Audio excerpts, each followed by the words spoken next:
Hey,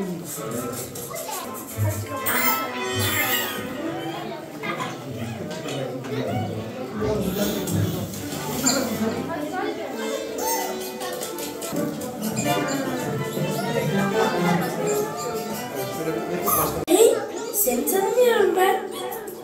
Burada değilsin. Yalnız mısın? Bizimle gelsene. Benim adım Pil. Bunun adı Griffin.